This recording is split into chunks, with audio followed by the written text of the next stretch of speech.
Hey guys, I hope you can see me. I moved my camera to the other side of my car so that way I'm a little bit more hands-free and I'm not constantly trying to shift and the phone getting in my way and what have you. So I hope you can see me a little bit better. We're gonna try it like this. So there is so much I want to tell you guys. First of all, last week I was not feeling good at all, and actually I'm still kind of feeling that sensitivity on my one side of my neck. It's not as unbearable, I guess, as it was last week, like Thursday and Friday, but I can definitely still feel that pressure, and I can still feel that that sense of, ooh, I'm skidding, that sense of just uncomfortableness. So I swear, like, when you put things out there, it's like, I don't know if necessarily like the universe hears you, or if it's God, or if there's some other kind of like entity out there that like hears you and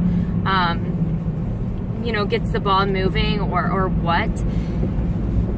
So I was really just like in like pain and discomfort with my neck. And for those of you who may not know, I have thyroid cancer, and I had it removed, and I've like went through radiation and all that good stuff. So basically, like right now, I'm in the middle of getting a second opinion, and my current doctor that I've been seeing from this whole entire time has basically, like, I'm not saying he's just not, this doctor just isn't like on his game, okay? I don't really know if I like the way this camera is. Like I said, we'll just try it and see how it works. So after like me being like jerked around and waiting for the doctor to come through, I decided that I needed a second opinion. So I'm in that process of seeing a second opinion. However, to be fair, like, I don't really know this doctor. It's out. So, for example, I'm about like 30 miles away from Chicago, and if I go another 30 miles, I'm in Wisconsin, kind of thing.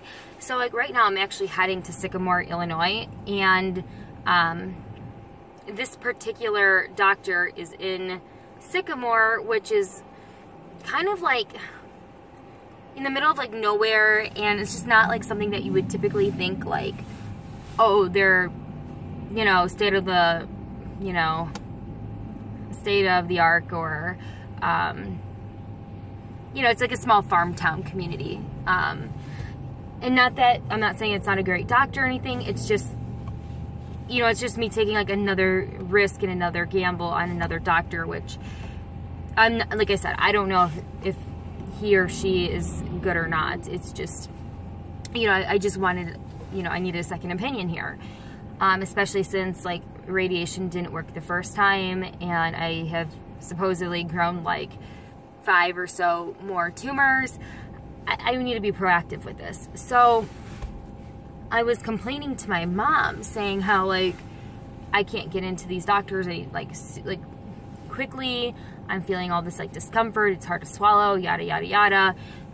And it turns out her husband, my mom's husband, knows somebody who's like on the board at Loyola, their medical center in Maywood, Illinois, which is like really close to Chicago. So it's like their Chicago campus. And so I'm actually getting an appointment to see a oncologist and the endocrinologist, which is just like really good. It's top line, these people probably have a better clue on how to like treat certain things, especially when he's an oncologist. The doctor I'm seeing specializes in neck and head cancer. So in my opinion, I feel like I'm in like the best possible position. I really don't like where this camera is. It's super distracting. I'm gonna try to move it right in this little air vent clip. Ooh, I don't know if you guys can tell, I'm like jerking this like camera and stuff like all over the damn place. Okay. Is that a little better? I know it's not like probably the most flattering angle, but like I said, I'm trying to be like more hands-free, so I'm a little less distracted. So I actually got an appointment on the 18th. My second opinion doctor, the one I'm seeing in Sycamore, is on the 20th, and then my endocrinologist is on the 21st. So I guess depending on how this appointment is going to go is going to depend on if I cancel with my current endo or not. I went in there today to get paperwork so I can sign it, sign this paperwork so that way they can send over my fax files. So this is just another example. I called them on,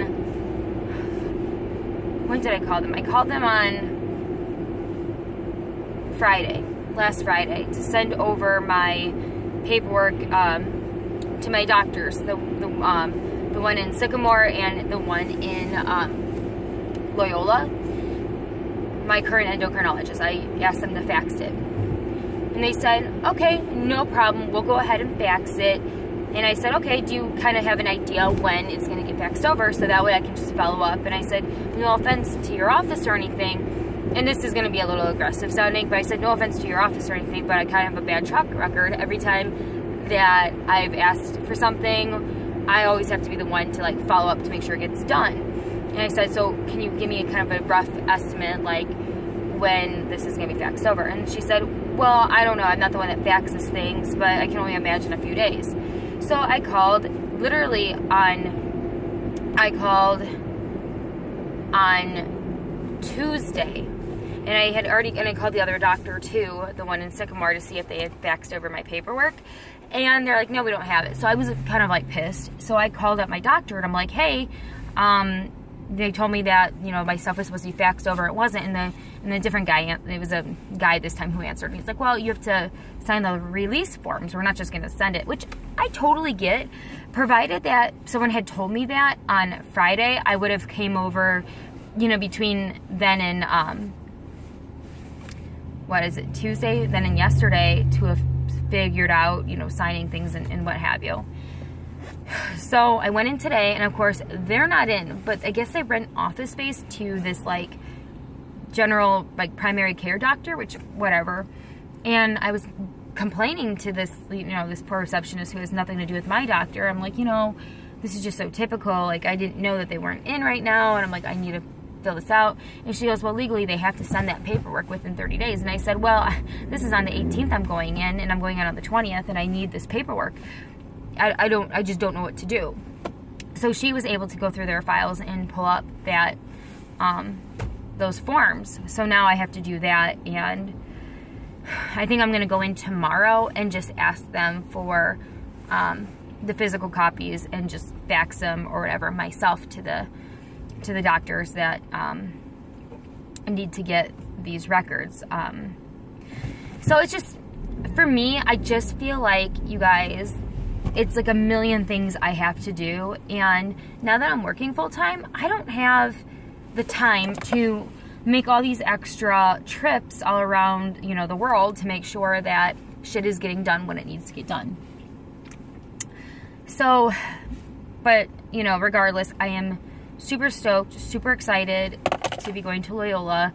I think there I'm going to find the information that I need. And, you know, I think I've mentioned it several times in this vlog, like in my past vlogs, that, you know, these doctors, or this particular group of doctors I was seeing for my thyroid, they just kind of seem to like be lagging. Like, oh yeah, we can just wait, you know, wait a month and we'll come back and see your results, wait a month.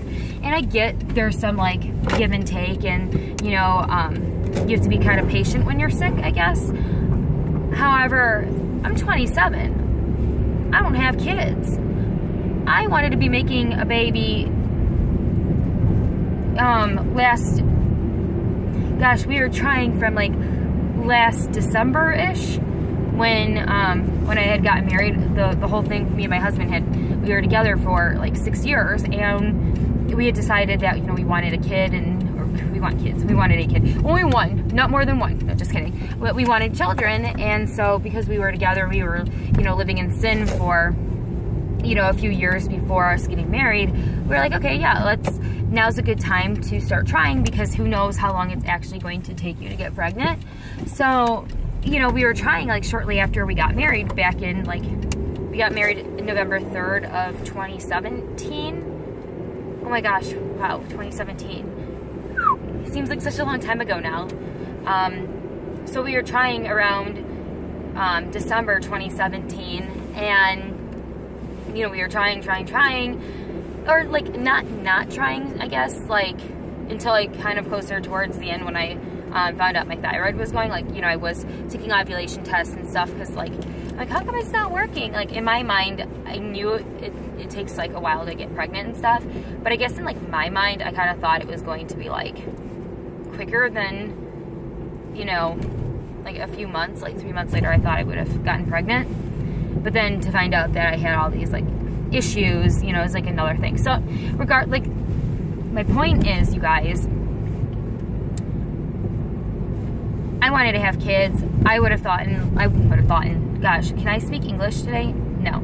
I would have thought I would have either had a baby right now or at least be pregnant.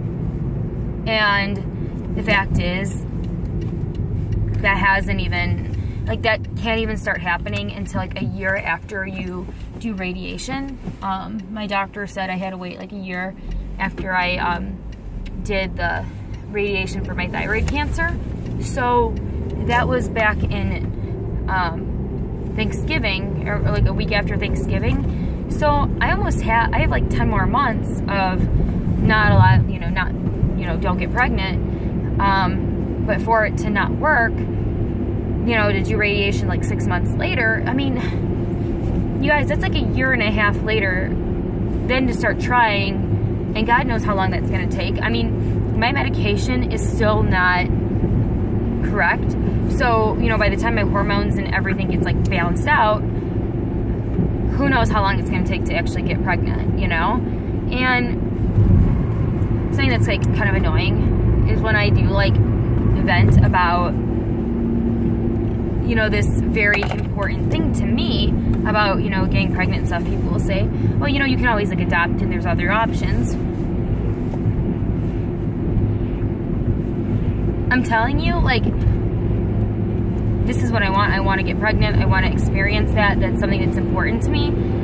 And not that adoption isn't like in my foresight, I guess. It just, it's like not the fucking point, you know? And you don't want, that's not something that you want to be told or for someone to say. That's like, that doesn't solve the current situation that I'm in. And, you know, it's kind of like mighty presumptuous of somebody to assume that like someone would want to like adopt, or, you know, like, you know, I know plenty of people, even there's like a YouTuber on YouTube who said like, you know, adoption just isn't for me. If I never got pregnant, then, you know, I wouldn't have adopted, just would have had kids. And you know what, that is totally fair.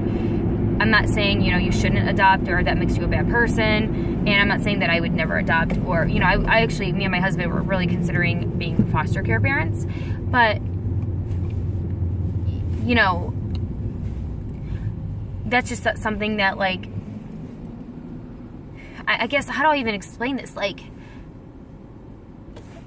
I can't get pregnant, and that's what I'm, like, worried about. You know, that's, like, something that's, like, very, like, was very important to me, and, like, I want to be able to, like, have my own children biologically, and then someone kind of, like, discredits it and goes, well, you can always just adopt. It's kind of like,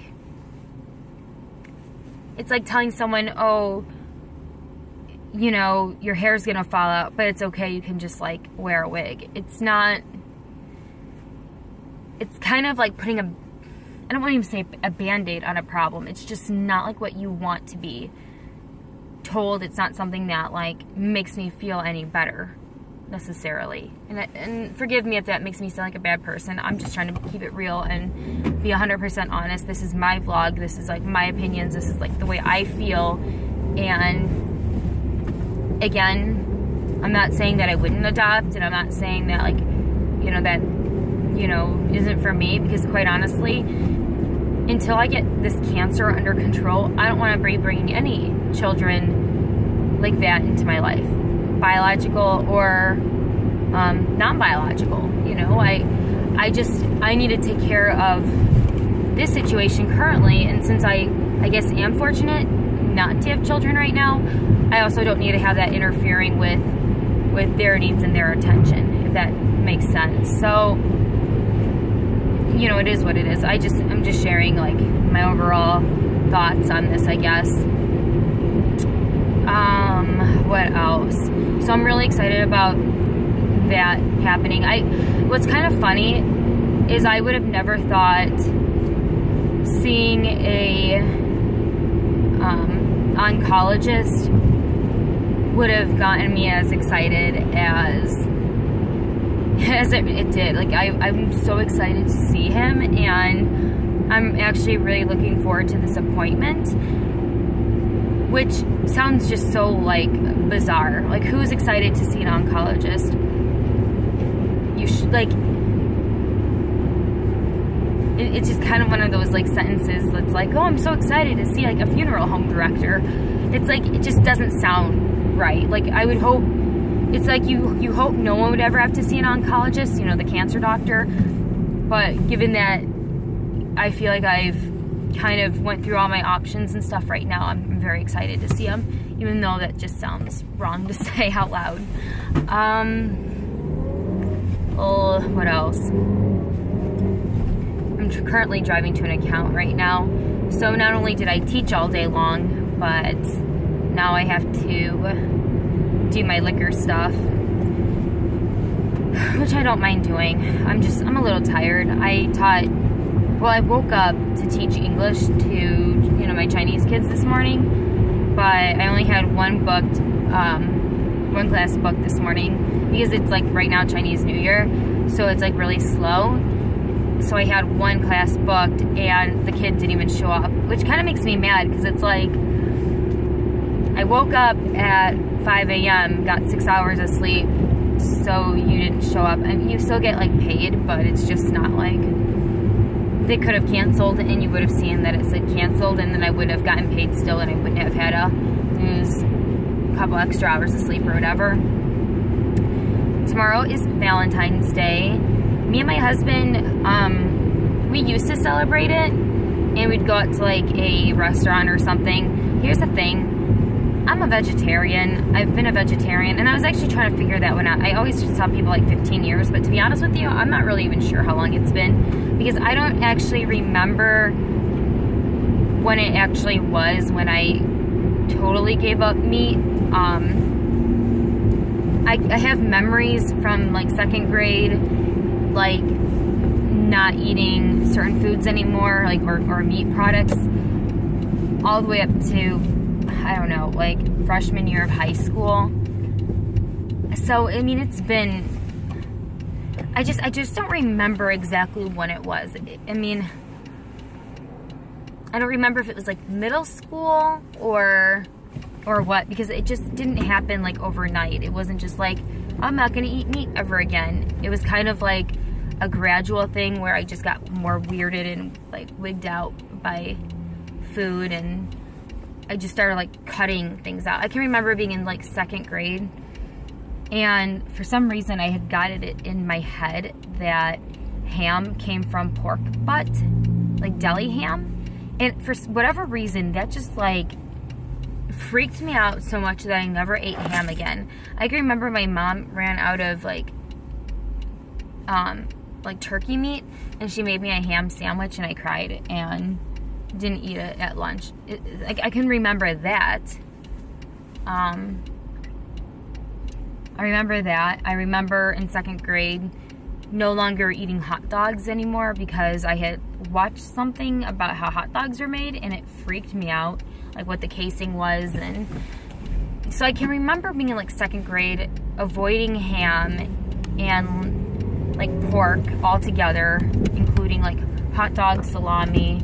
And then I can remember being in like 3rd or 4th grade, getting really wigged out about like the little edge part on like deli meat, like specifically turkey, like I don't even know what it is. I still to this day, I asked my husband the other day, I'm like, what is that? I have no idea. I was convinced that it was like casing, like from like a hot dog, which I don't think it is anymore, but I still wouldn't eat it. It just like stuff like that freaked me out. So I just gradually stopped, and then I saw some like, I hate saying this word, vein. It starts with the veins. Ugh. And I saw that in chicken, and I can remember like freaking out with that, not eating it, and just like cutting things out. So I mean, I would like deem certain meats okay to eat, and then like you know, a little while later, like figure out like a reason or find a reason to like fault it and like not eat it. So people ask me all the time when they find out I'm a vegetarian, and it's funny because like I don't like brag about it, or like, you know, I'm not annoying with it. Like, you know, I'm not like on a crusader mission to like tell people to stop eating meat, you know. I'm really not. But so like when my friends do find out that like I'm vegetarian, or like they always like forget, they'll say, oh, do you do it for animal rights? And it's like, to be honest with you guys, not necessarily, no. I did it because it like just grossed me out. Like meat just somehow, like, I don't like the human body. I don't like anatomy. I don't like I don't like going and getting my blood drawn, like that kind of stuff, let alone like meat. And meat to me is kind of like dissection, I guess, and it just wigs me out. I don't mind cooking it, so I'm a hypocrite in that way. For my husband, like he eats meat. So no, I don't necessarily do it for animal rights. I do think a lot of that industry is really like messed up. I don't think there is like a humane way though to kill an animal, because it's like humane and kill don't belong in the same sentence, just like being excited for a oncologist. But even more so with like humane and killing, it just doesn't, like, how do you humanely kill something? It just, you're not gonna win that argument with me. It just doesn't sound right. And I don't like waste either. I think there's a lot of waste when it comes to like meat, and it makes me feel guilty, which I know guilt is kind of like a dumb emotion to even have, but like stuff like that, so no, not necessarily for animal rights. First and foremost, it grosses me out, and like second, then I think, you know, once you start being like a vegetarian or vegan or whatever, then sure, animal rights plays a little bit into it, but I wouldn't say like if I decided that I was no longer like wigged out about it and I wanted to eat meat, I don't think I would necessarily like give it up for animal rights, so to speak.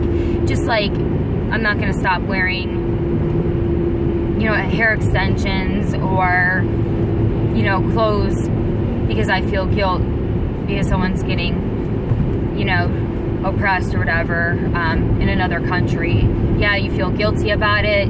Sure, you don't like it. Yeah, I wouldn't condone it. But at the end of the day, like, I'm pretty selfish, so, you know, you kind of feel bad, but you don't really change your ways, I guess. So that's just me being honest, and, you know, either people are going to respect it or they're not. And, you know, it's like I said, it's kind of, this is my show. I'll say what I want. So yeah, I hope you guys understand what I'm saying and it's not being twisted. Something else that I want to like bring up, and like there's two other things I want to bring up while I'm driving. The first thing is I got a text message from my mom saying that my grandfather is dying. Now, when my grandma, and that was his wife, she passed away right before I had my total thyroidectomy, and me and my grandmother were very, very close, and in fact, like, I dream about her all the time, and I feel myself, like, missing her a lot, and, you know, like, the thought of her not being here can bring me to tears in a matter of minutes, seconds even. Like, I can feel my eyes getting like red. My grandfather, on the other hand, I wasn't necessarily as close with, as close as I was with, like, my grandma. And he was a good grandfather and everything, but he was just different. Like, he's one of those, he grew up in a different time. My grandfather was definitely, like, a man's man. He served in the Air Force. He was a tail gunner. He was just, different than my very maternal grandmother, and my grandfather is very hard of hearing. He's basically deaf. He does have hearing aids, but the pitch of my voice, he cannot understand me, and it's very frustrating. So it's like you go over there and he can't really understand you. He's like upset because he is dying. He doesn't feel well, and it's just kind of like one of those things where it's like,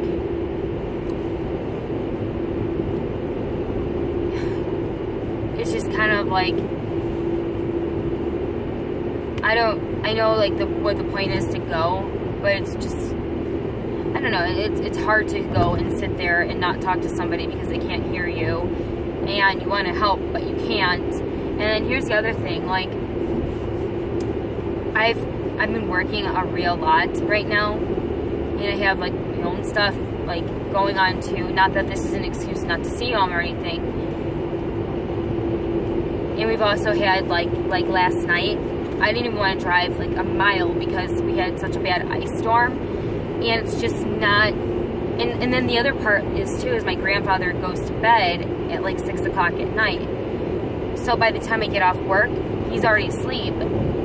It's just him right now, and not that dying is ever, like, convenient, but it's just, it almost just seems impossible, like, how much I have to do when I get home and, working, and I'm in grad school. Like, Monday I had grad school. Yesterday I was in a meeting after school that was supposed to only be 30 minutes, but it lasted 2.5 hours.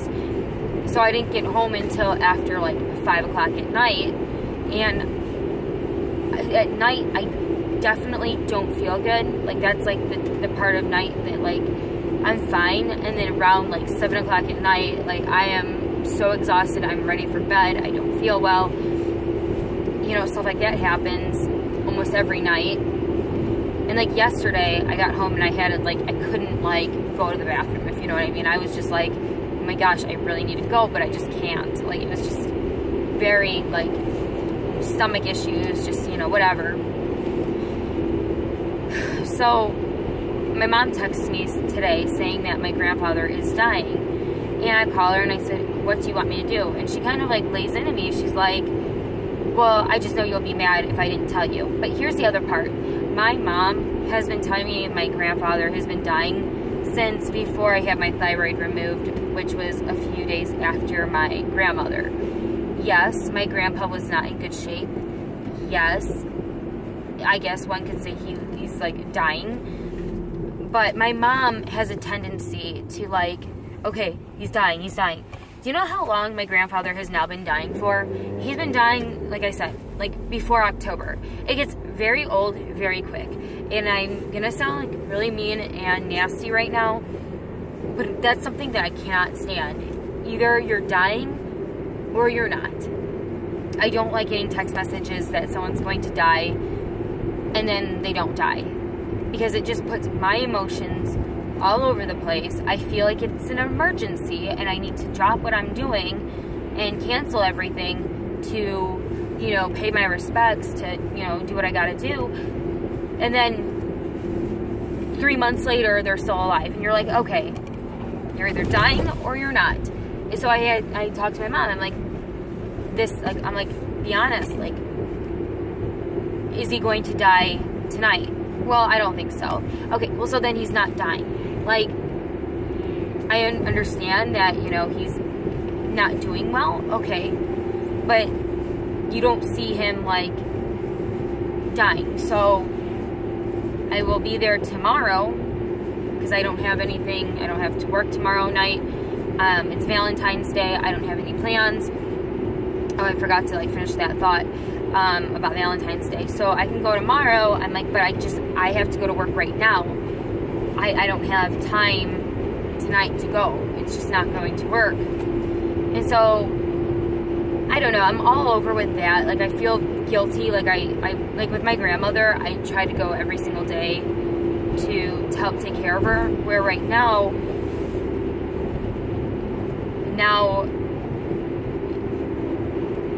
I just haven't done that for my grandfather, and I feel really bad. However, it has just been really hard on so many different levels to go and actually, like, to see him and help take care of him, when literally on the weekends I work from noon to late at night, you know.